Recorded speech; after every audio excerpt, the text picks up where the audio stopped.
Say what?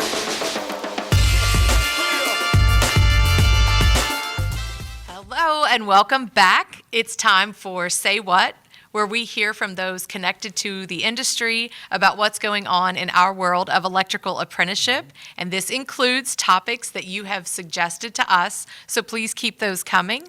I am Cindy Sandifer, your host, joined by Todd Stafford, the Executive Director of the Electrical Training Alliance.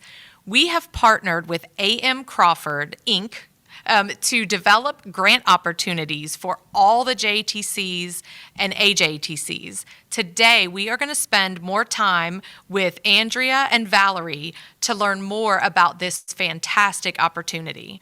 So will you all, how did you, and this is for both of you, how did you get involved in grant writing? Andrea, I'll let you start. How did that come about for you in your life? Well, I was a development director for a large homeless services provider in New York City. And the majority of what I did for that organization was institutional fundraising. It was a lot of, grants research and grant writing to raise funds for those programs throughout New York City and actually the whole tri-state area.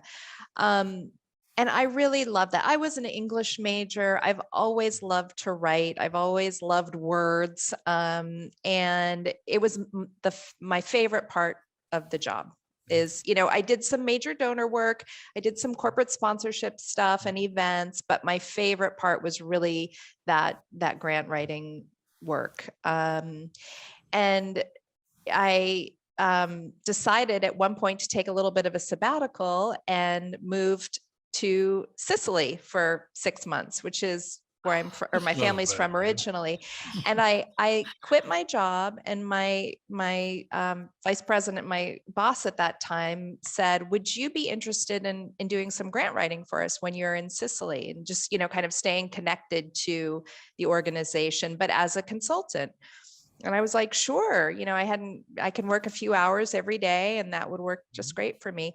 And I started doing that just kind of as a sabbatical activity to keep me, involved in my fundraising career. And then I just kept getting referrals. She referred me to another client, and they referred me. And, eventually I was a grant writer, independent grant writer. And it just kind of, we were only there for about 6 months. It doesn't matter. Use these tags. It's too late. Right. We're judging we're just, jealous. Yeah, Right. that's all this Right. is. It's Gosh, complete it jealousy. sounds a lot more romantic than it was. At the time, I was working at one of those internet cafes, and it was like all these elderly Sicilian men gambling on the computer while I was, writing these very intense proposals. I mean, it was crazy, but it was, so it sounds a lot more carefree and, glamorous than it was. It was great. It was great. But Cool. that's how I got involved. Mm-hmm. That's great. Valerie, what about you? How did you get into this grant writing world? Well, I had worked for a nonprofit organization for about 10 years, just working my way up. I started out processing donations that came in the mail and taking the checks to the bank, and then eventually was the director of an office in Santa Cruz with, I think, maybe about 20 people by the time I left 10 years later. And I went to school for a master's in organizational development when I left the nonprofit position, because I really I felt like I had a good sense of what it was like to work at that particular nonprofit, but I wanted to know what other places were like. And so I went and got this degree and learned more about just how organizations work, how nonprofit organizations work. And then when I finished that, I wanted to, be a consultant so I could work with many different nonprofits and get a broader experience. And I started looking for different ways to do that. And a couple of different people mentioned to me grant writing and how it's a great way to get involved in nonprofits. They always need grant writers. And I love to write, and I love to, learn how different places work and their programs. So I started doing a little grant writing, and shortly after I started doing a little grant writing, I met Andrea through a colleague, and we started working together and doing more and more projects together until I eventually, became a staff member at AM Crawford. That's such a nice. So now, are you in Sicily with her, or no? I'm kidding. No, but that's a great idea. I'm trying to think how we can swing this. I know. But we would need to. So the next time we meet with you, it should really be there to get the full experience. I think. Definitely. Yeah. Okay. Okay. I'm just making sure. Well, you guys have. We've had the privilege of getting to know you. I know Todd spent more time with you than I have, but you've got this incredible team assembled. How does that influence the work that you do at AM Crawford? Our team is diverse in terms of backgrounds, in terms of skill sets. We have some really amazing researchers on our team. We've got fantastic writers. Other people are really great editors. Some, people who are really great just with clients. So I think we feel really confident. We're a small business, but we're growing, and we feel really confident in this sort of breadth of skill sets that we have. We're also diverse geographically. We have people on the West Coast, on the East Coast that have worked with a lot of clients in the Southeast. We've worked with a lot of clients in the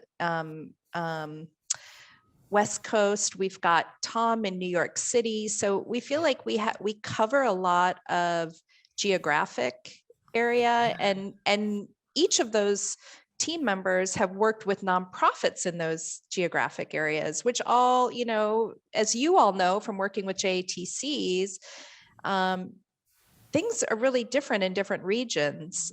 So I think that we have a lot of confidence in our ability to either understand those regions and the communities that we're trying to support, or find the resources, that can support those. Very well said. I've said the same thing as well, Andrew, as well, noticing about your staff as far as work you do are very diverse as far as geographic as well as the makeup and backgrounds, what we see, but everyone has great communication and organizational skills. Everybody there, which I love. Great asset for all organizations if you do that.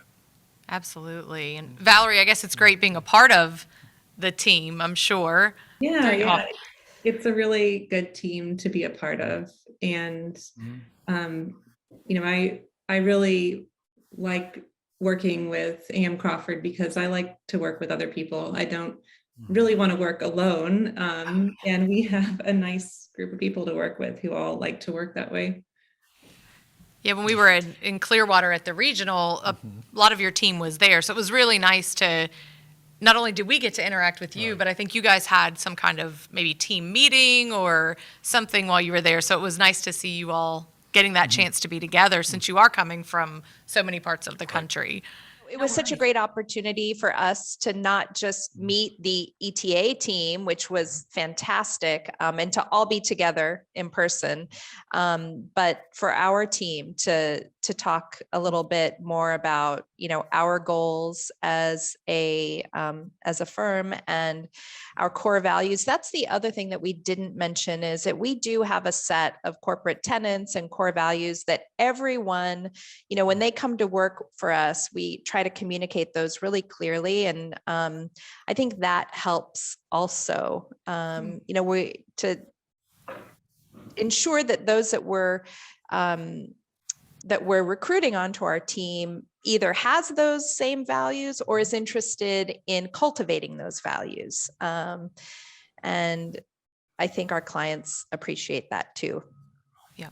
You can tell. I think that's something you can feel when a team shares those core values, and in your case, brings so many different skill sets. So what was your first experience with the electrical industry? Well, my first experience with the electrical industry was shortly after I had moved back to Florida in 2018. I was looking for some new clients here. I had some availability, and I met Electrical Training Alliance of Jacksonville and Danny Van Sickle. I was looking for a grant writer, and I responded to his posting. He was looking for someone through the Grant Professionals Association, which is a community of practice that many of our consultants belong to.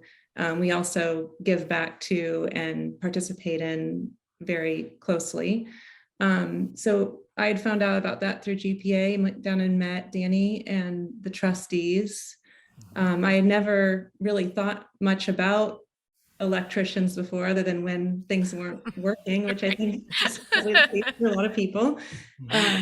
And I was just really impressed by, one, the way that he explained and the trustees explained the program, that this is a way for people to get a career and lift themselves out of poverty with no student loan debt, a job and benefits on the first day, and a really good paying, stable lifestyle, not just for them, but for their families for generations to come.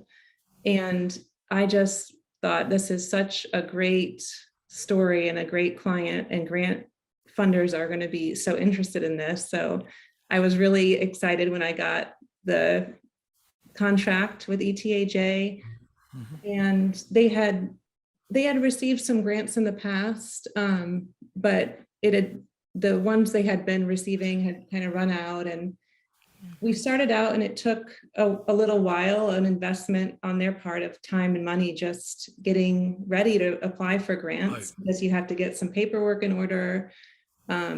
There are just some steps you kind of have to go through, but they were willing to do that. And we applied for a few. We, got a few that we didn't win, but we developed some good language in the process.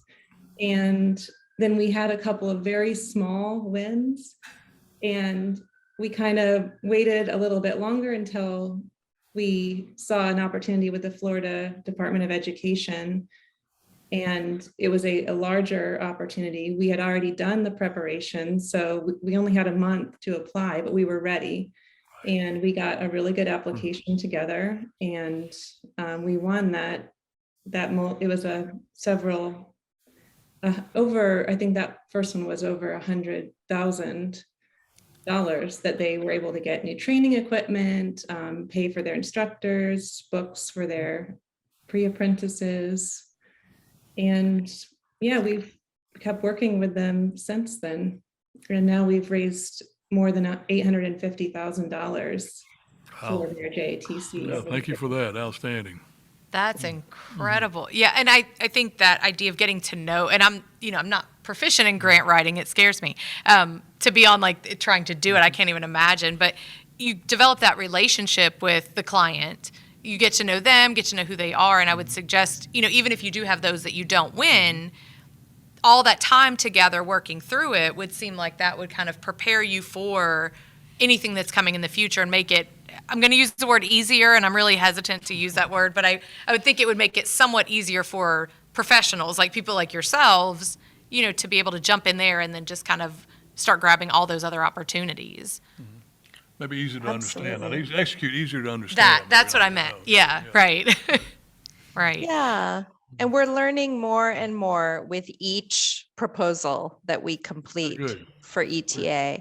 One thing I did want to mention, you asked about Valerie's experience. We have two grant writers on our team, Rhonda and Patty, who also have kind of personal experience. Rhonda's father was an electrical engineer, and he designed power plants, or helped design power plants for the naval class of nuclear aircraft carriers during the 60s all the way through the 90s. Oh my gosh. And Patty was a broadcast engineer. She was one of the very first female broadcast engineers in San Francisco during the 60s and 70s, and was an IBEW member during that time. That's so cool. And got to tie in there. We didn't know it, right? It's But every 300 people you walk down the street and meet, it's got to tie to IBW. So. Right. Yeah. I mean, it just, those kind of connections, those moments, I don't know what, not butterflies, but whatever it is, warm fuzzies, you just think, wow, that's so cool. We would have never known that. And then you'd get to know people and find these connections. So you mentioned, Valerie, specifically talking about Jacksonville, but you've worked with a few JTCs now. What's that been like for you, working with them? It's been fantastic for us. I mean, like I said, every JATC we work with, we learn a little bit more. We just completed a couple of grants for the Department of Education, is it? Or I can't remember. It's DCED in Pennsylvania. One was for York.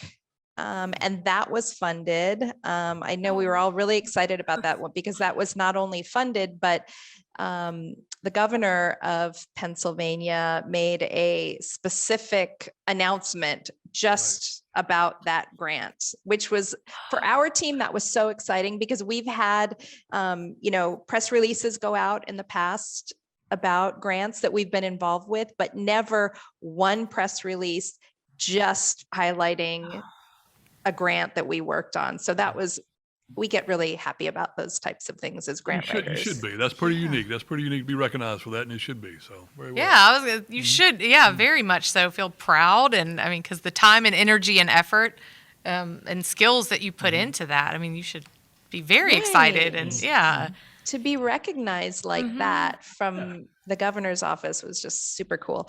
We also just completed a grant to that same that same or office in Pennsylvania for the Philadelphia JATC, and that we're still waiting to hear back on. It looks good, but we haven't gotten the official word on that one yet. We submitted a $25,000 grant for Denver. This is a bank grant, so a corporate foundation for their program at Sheridan High School.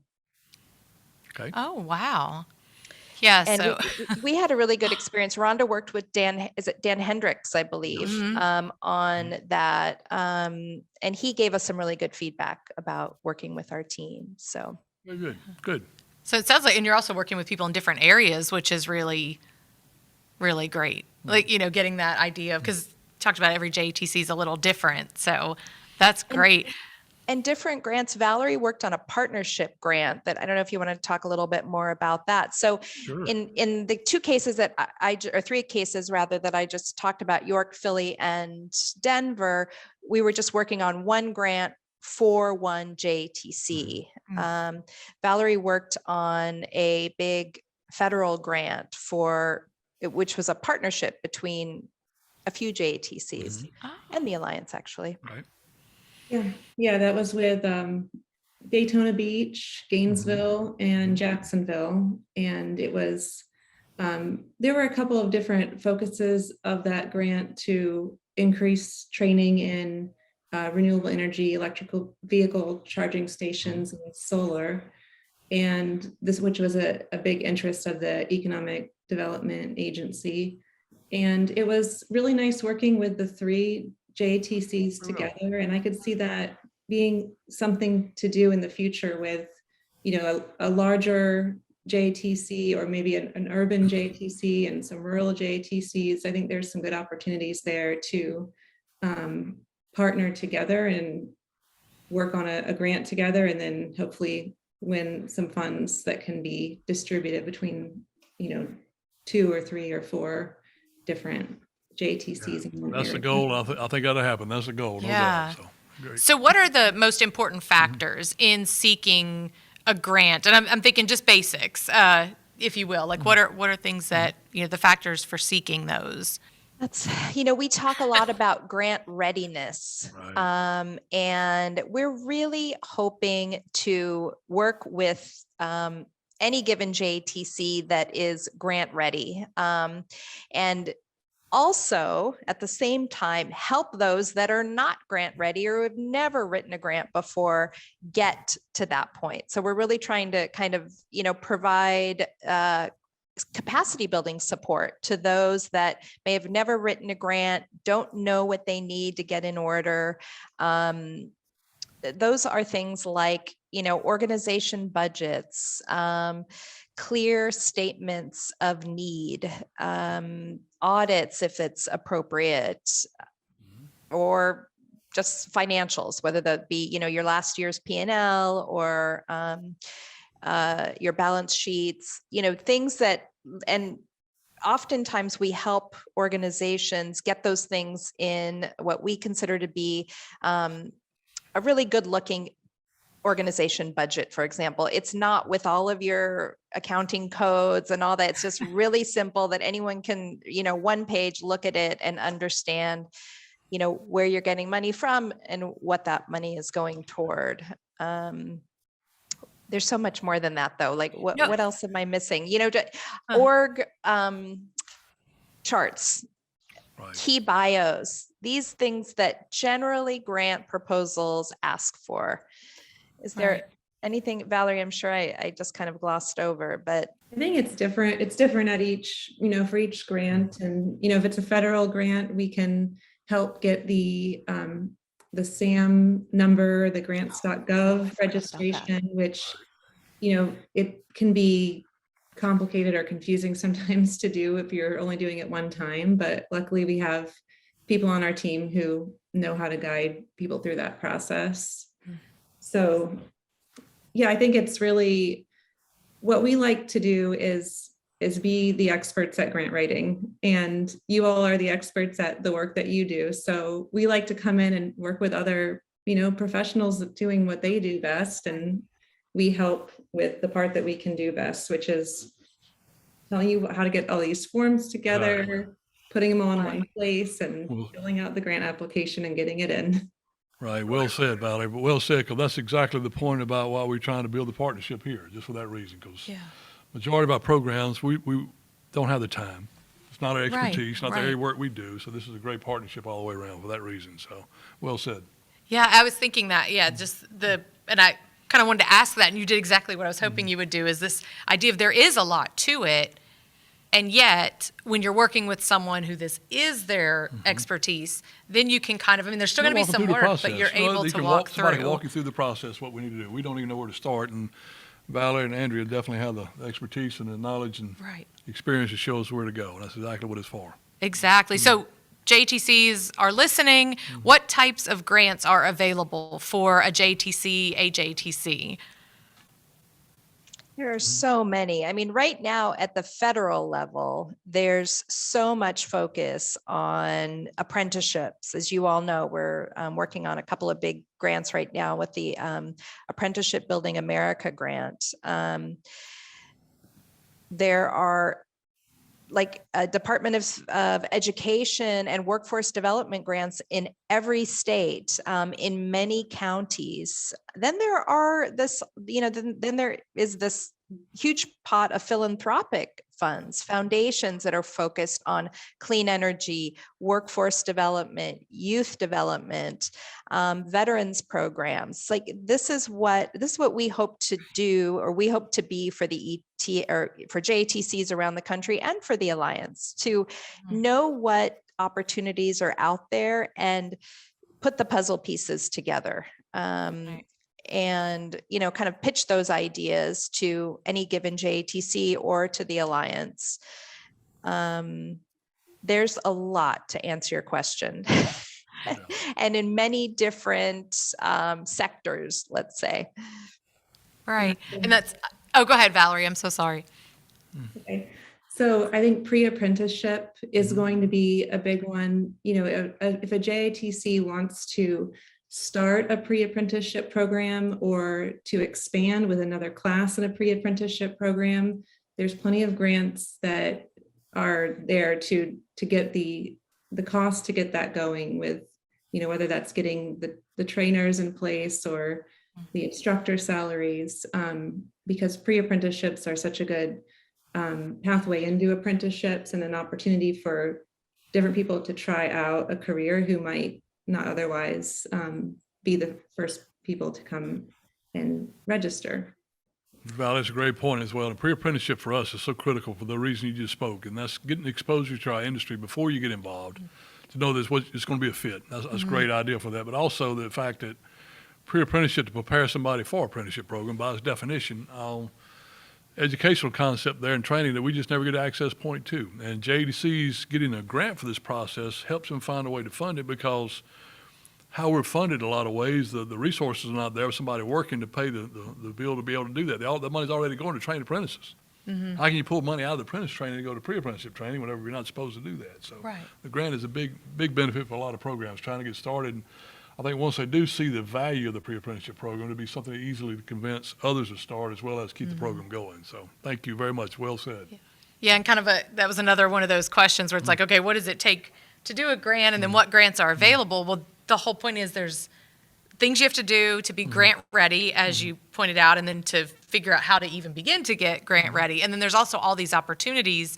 Nobody wants to try to figure that out themselves, right? It's not, if I'm the JTC doing all of the business of a JTC, which is a lot, to try to go out and figure out, what do I need to do to be grant ready? What grants are available? I mean, that's consuming in and of itself. So working with someone like you really takes that burden off. So if a program, a JTC, AJTC is on the fence about working with you, what would you like them to know? I guess here's your chance, right, to tell them what is it they should know, and why should they come work with you all?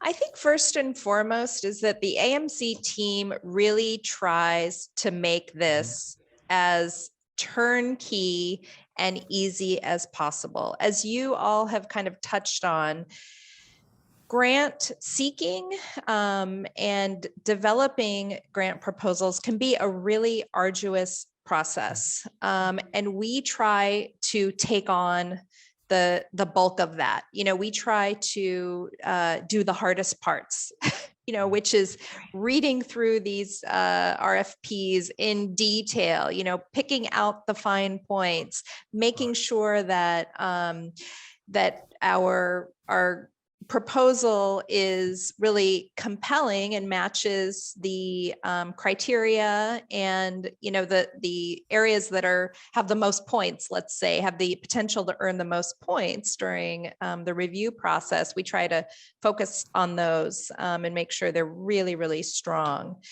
I think that, again, we try to be really easy to work with, but also, I don't want to say fun to work with, but we try to, not take the scary. Cindy, you mentioned, like, I don't know anything about grants and they scare me, Yeah.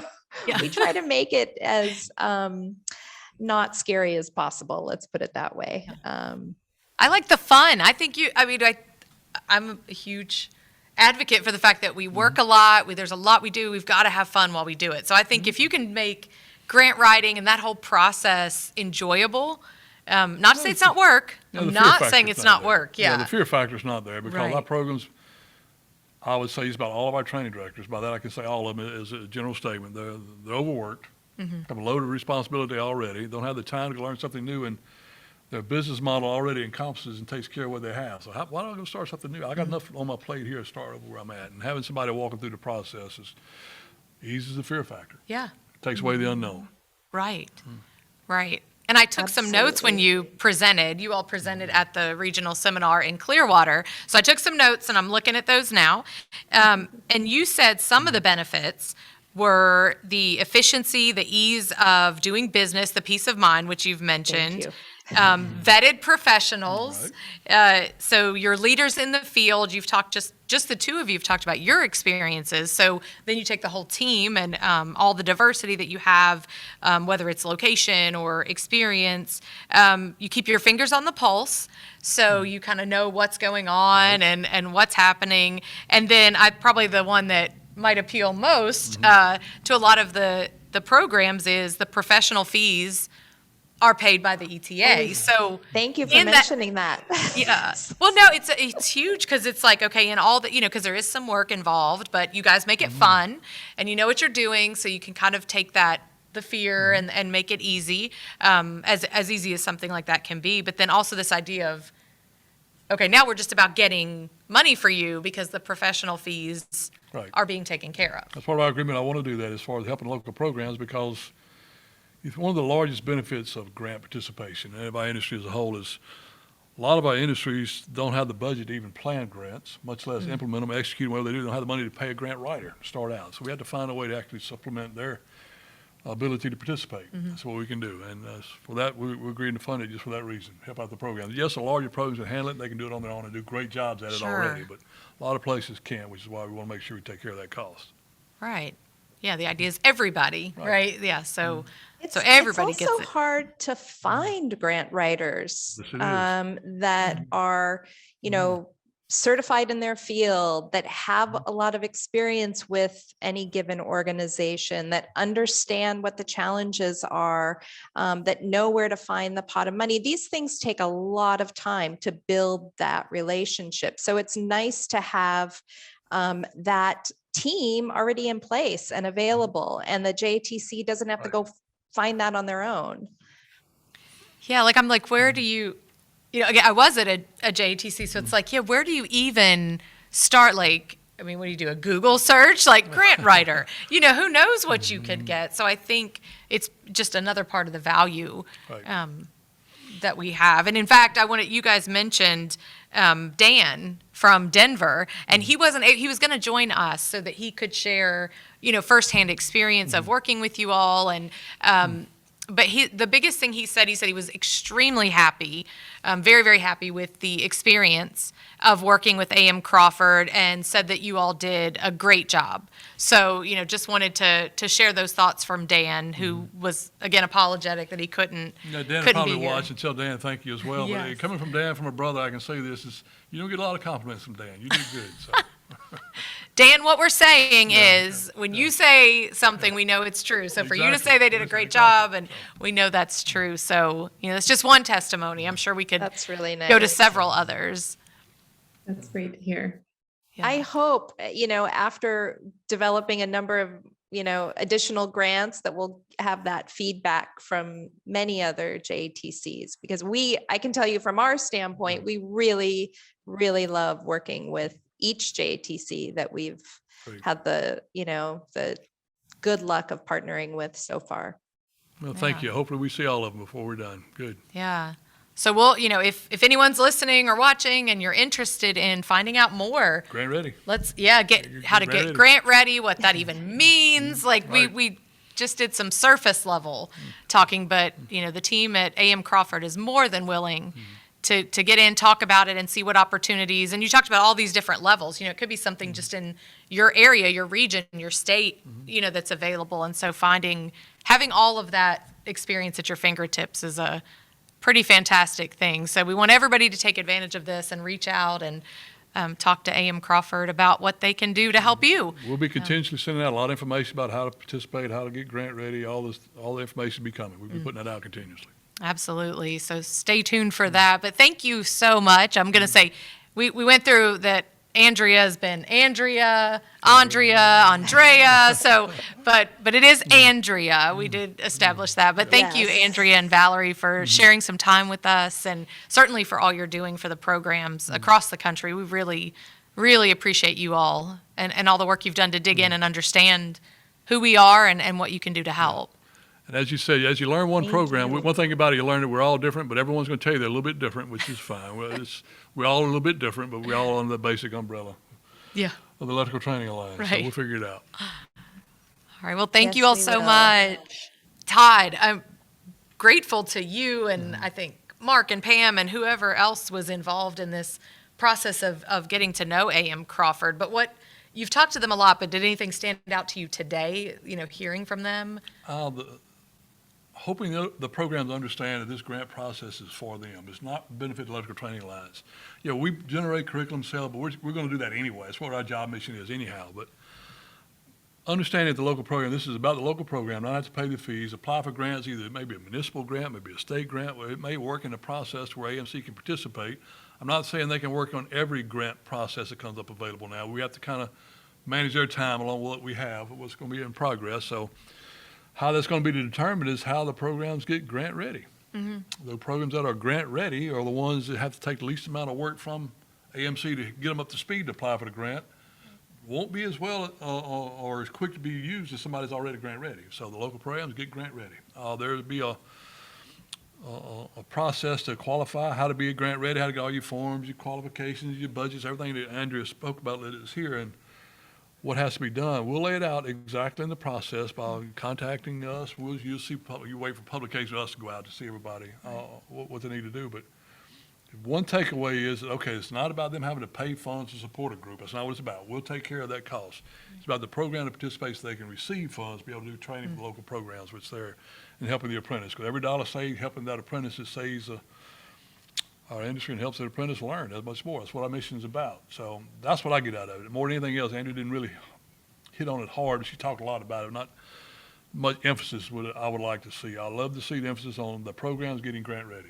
And there are some qualifications. There are programs I've spoken to since our initial consult with AMC about wanting to participate, and they're on 04 standards, which don't have a lot of the pre-apprenticeship stuff we have available. So you got to get the local program may have some stuff to take care of as well, not just the qualifications on the grant side we're going to put up, but also local programs got to get ready. If they're not have the latest standards, adopt them. Let's adopt them. Because that's what we'll use. Because we'll go after, I don't know, maybe for industry needs, for example, for an inner city youth pre-apprenticeship program. Well, we got a qualification pathway in apprenticeship now in the 2019 standard just for that reason. So we can do that.